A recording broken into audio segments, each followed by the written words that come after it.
Частина перил на сходах, саме укріплення розсипається. На одному із найзавантаженіших мостів Ужгорода наприкінці минулого тижня трапився обвал конструкції. На мості Масарика пошкоджено частину бокового укріплення на сходах, що ведуть зі Слов'янської набережної. Фахівці департаменту міського господарства оглянули споруду і на час зробили тимчасове дерев'яне огородження. Відновити перила на зруйнованій частині обіцяють протягом 2 тижнів. Та й загалом міст Масарика потребує ремонту. Кілька років тому уклали нове покриття проїжджої частини. Щоправда, пішохідна частина, опорні конструкції та інші деталі споруди потребують відновлення. Щоправда, і ціна питання висока, і наразі точних строків початку ремонту не називають. Руйнування даного об'єкта, але вони всі знаходяться в задовільному стані. По питанню цього моста, реконструкція на сьогоднішній день цього моста варта.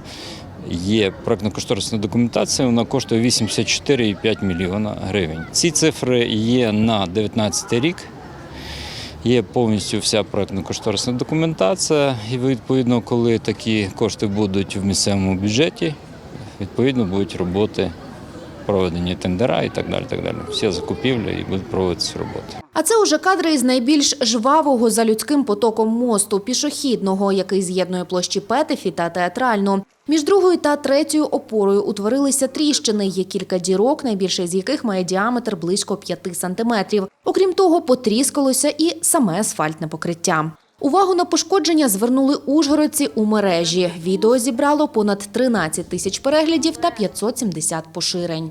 Пішла жіночка з коляскою, і під нею певна ділянка, частина моста просіла, тобто, почала так прогинатися. Мені стало цікаво, підійшов, натиснув, вона там дійсно така в аварійному стані. Якщо навіть огородити цей певний участок, то більший поток буде на іншій стороні мосту, і я думаю, що може теж стати причиною такої ж діри, такої тріщини і з іншої сторони. Я думаю, що треба хоча б поставити якийсь попереджувальний знак, щоб пішоходи звертали на це увагу. У міській раді запевняють, споруду оглядали фахівці, які безпосередньо займаються ремонтами мостів. Висновок – конструкція у задовільному стані. Потріскалося лише верхнє асфальтне покриття. Окрім того, льодохід пошкодив конструкції 2 із 4 опор, де потріскалася захисна бетонна діафрагма. Даний міст теж має проєктно-кошторисну документацію. Вона зроблена в 2020 році, вартість її 4,5 мільйона гривень.